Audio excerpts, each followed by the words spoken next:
Hi, it's PJ here. It is Friday, August the 19th, and it's Faith Lift Friday time. And that's right, I am about to sing for you an old hymn related to our theme today. Sowing in the morning, sowing seeds of kindness, sowing in the noontide and the dewy eve, waiting for the harvest and the time of reaping, we shall come rejoicing, bringing in the sheaves. And then we're going to have an earworm for the rest of the day. Bringing in the sheaves, bringing in the sheaves, we shall come rejoicing, bringing in the sheaves, bringing in the sheaves, bringing in the sheaves, we shall come rejoicing, bringing in the sheaves. So I'm going to show you my sheaves. Yes, that's not them. These are my sheaves. Can you see that? One little green one because it decided to fall off the vine when I was moving them. That's right, my little tomatoes. My little cherry tomatoes have started to come in, and you know, as a non-farmer, I haven't really had a lot of experience in that. I was born and raised in cities and stuff, but as many of you know, if you've been watching these Friday videos, and you know that I have been trying to grow tomatoes, beefsteak, because my husband loves tomatoes, so beefsteak and cherry tomatoes. And so I have been faithfully watering them. If you remember back a while ago, I said that I had bought the right soil, and then I had to find containers that would fit the vines because I didn't realize how many I bought.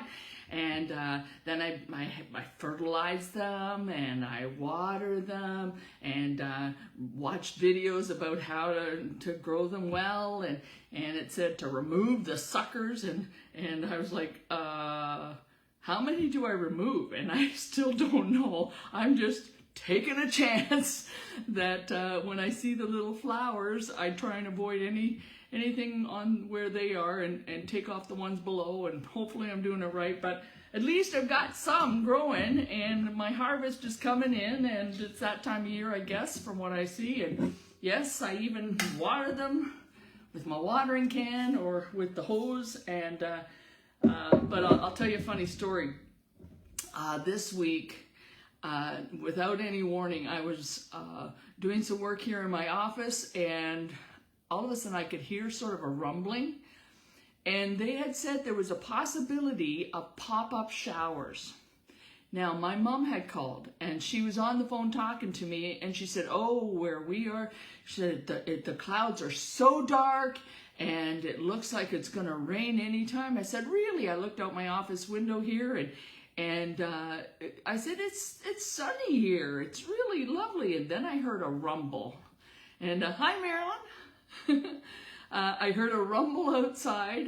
So I thought, I better go check, because maybe that's a fast-moving store, and maybe she was over in Paris at the time, so I thought maybe I should just go check and see if that's happening here. So I went out, and all of a sudden I heard kaploom. It was like ba-boom. There was must have been lightning nearby, and the thunder just snapped. And so there's me when I looked outside the window, hail coming down. Well, of course, I had to go rescue my tomato plants. So it's thunder, it's lightning, it's pouring down rain and hail. And I got the sunroom door open, and I'm trying to pull the buckets of these tomatoes without destroying the vines. I was like a mad farmer woman rescuing my children. And so I ran out, I grabbed those buckets. I was trying not to break the vines and just get them in. And I'll tell you what, there was still lightning and thunder, and it snapped and crackled so close to the house that I was scared. So I got them in, I shut the door, and ran back into the house again. And then I thought, oh, you know, I should really get a picture of this. You know, they're on CHCH TV, they have a little thing called Your Weather, and I thought, oh, I should catch a picture, because they didn't say anything about rain in our little village. And so I skipped outside the front door, started taking a video and was doing the little videotape, just panning across and showing the hail and showing the wind and showing the river of water that was running down our street. And all of a sudden, kapow! There was lightning really close and the thunder just boom! I stopped videotaping really quickly and ran back in the house and locked the door. And I don't know what locking the door's gonna do, but I mean, it rattled me, and I thought, I better get back inside before that gets a little too close for comfort. Actually, I was wondering if it had hit my neighbor because it sounded like it was that close. So, hi Ethan, great to see you, buddy. So I know that on the promo for today's Faith Lift, I put in there, why are tomatoes red? So I'm going to answer that question for you today. Not because I am in any way a scientist, but I looked it up and I did a little research. So here's the answer for you. From Let's Talk Science, it says 3 major pigments found in plants are chlorophyll, carotenoids, flavonoids. Those are the 3. Whether I pronounce them right or not, those are the 3. Chlorophylls are responsible for the green color in plants. So if you see a green plant, a green pepper, then that's what chlorophyll, lots of chlorophyll. Yellow, orange, and red colors usually results from the presence of carotenoids. The presence of flavonoids can produce blue and purple hues. Think of an eggplant. In addition to red and yellow. In combination, these 3 different plant pigments create the amazing spectrum of colors we observe in the plant kingdom. So that explains the color. Now here's what they say about the red color of tomatoes in particular. It's mainly due to a carotenoid called lycopene. There have been many studies linking lycopene with potential health benefits, including reducing the risk of certain cancers. That's good news. Other studies have shown that cooking tomato fruit helps increase their nutritional value, which is odd because a lot of times it's the opposite, right? So your body is able to absorb the lycopene from the cooked tomatoes. So that's really good for Italians and people who like Italian foods like me and Greek food because, you cook your sauce. Other than lycopene, other carotenoids present in tomatoes include beta-carotene, which we know are also in carrots, and xanthophylls. When consumed, these pigments in tomato fruit act like antioxidants to protect your cells. See that red color, and those little baby tomatoes and the big tomatoes are good for you. And so I didn't grow them for that reason. I grew them because my husband loves them, and he's always after me to buy tomatoes in the farmer's market and in the grocery store, and I just figured, well, this will save me having to worry about that. So, and we have neighbors who have just moved in last year, and they're from South America, and she and her husband drop off stuff for us every so often. I mean, it's not like we look like we're starving or anything like that. It's just that they're very generous, kind people. And so they make this salad with just sliced tomatoes, onions, and a little bit of salt and pepper, and maybe some other little things that they put in them, some sort of herbs or whatever. So my point is, they're good for you. And so I decided I would try and grow them. Well, I am no farmer. I'm just hoping to see that they multiply. I'm hoping that those little green ones, like the one that fell off the vine, this one like this, there's still a whole bunch of them on the vines out there. And I keep hoping and praying that the sun and the warmth and the water that I give them and anything that we can, the fertilizer that I put on them. My friend Marilyn, who's watching, Marilyn said, hey, put some of your hair, get hair clippings and put them around your plants and your things. And it works, Marilyn, works really well. And so my little chipmunks and squirrels and things that are running around the backyard there, they haven't touched them. And so I was really pleased with that. So I'm just hoping that we can have a harvest. And so the second question that I have is, do farmers, are they the people with the most amount of faith? And my short answer is yes, because they teach us how to dig up things, put the seed in, hope for the best. And I read an article it's a blog post on desiringgod.org, I think it is, from March 16th, 2016. This lady is the wife of a farmer in Texas. And so she talks about the 3 lessons. The article is called The 3 Lessons from the Farmer About Faith. And so she says this: in other words, there is a deep roots, big picture perspective required. The big picture is this: the farmer is covenanted to his work for a lifetime. You see that a lot, especially we used to live over towards Leamington, and you'd see, we had in the Presbyterian church where I was at the time, there was a lady who was in her mid to late 80s, and her husband was too, and their kids didn't want to farm anymore. So she and her husband would hire some people, but they were determined to keep that thing going. And it was sad because the kids said, no, we're not farmers, we don't want to be farmers. And so this centuries-old farm was going to be left to strangers.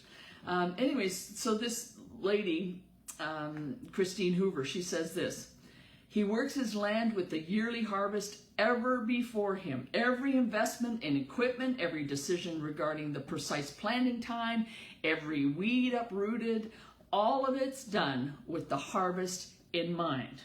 Now, of course, I had the harvest in mind too when I planted my tomatoes. I was hoping, I was praying, I was like, Lord, I don't have a clue what I'm doing, and if it isn't for the help of friends like Marilyn and some of the other neighbors that I've got, I wouldn't have a harvest at all. But I knew a little bit. I knew that you had to have good soil, you had to plant them deep, and then what I learned on the videos is you have to plant them really deep, and give them something to support them. Here's what it says in the Amplified Bible about planting. It says, you have not chosen me, but I've chosen you, and I've appointed and placed and purposely planted you.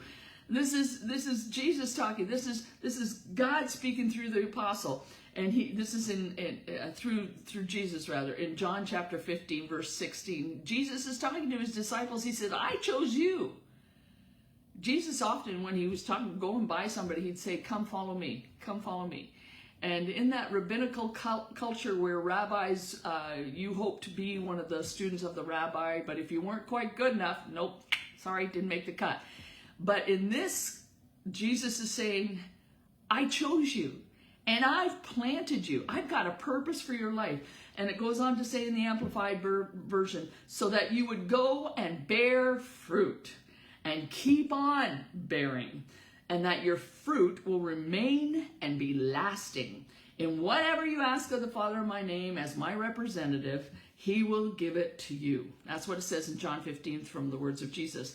Now, the Amplified Bible says this in Proverbs 11:18. The wicked man earns deceptive wages, but he who sows righteousness and lives his life with integrity will have a true reward that is both permanent and satisfying. Now, if those versions are a little too wordy for you, you can always go to the Contemporary English Version, because the essence of what we're saying today can be put in this short little sentence from the Contemporary English Version. Proverbs 11:18. It says in the Contemporary English Version, meanness gets you nowhere, but goodness is rewarded. So if you remember nothing today, being mean gets you nowhere, but goodness is rewarded. There's another scripture too that is found in Psalm 126 verses 5 and 6, talking about harvesting, about sowing, about reaping.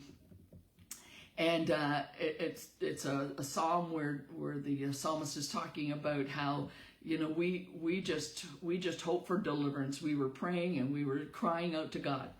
And so in verse 5 and 6 of 126, Psalms 126, it says, those who plant in tears will harvest with shouts of joy. They weep as they go to plant their seed because they don't know what's happening. They don't know what's going on. But they sing as they return with the harvest. They sing as they return with the harvest. So are you ready? Our faith lesson today, of course, is just be a good farmer. Sow righteousness, and you'll reap a reward. So are you ready for our little earworm today? Bringing in the sheaves, bringing in the sheaves, we shall come rejoicing, bringing in the sheaves, or tomatoes, or alfalfa, or canola. And we might not be harvesting it the same way they did in biblical times. We might be, using up the combine. Either way, today, remember that God has planted you. And he expects you and will help you bring a good harvest if you will just do what is right. Honor him today. Hey, I love you. I'm glad that you're with me today. Hi, Aunt Pat, Uncle Stanley. We hope that things are good out west, and here in Ontario, we're starting into harvest time. And I hope it's a good harvest for the things of God too. So until we see you again. By the way, just a little side note, this Sunday, there's some changes to our schedule, so if you watch Faithfully on Sunday, it's going to be a little different. So I have a responsibility on Sunday for a friend of mine whose mom passed away, a dear friend of our family. So until we see each other again, we love you, and we'll talk to you soon.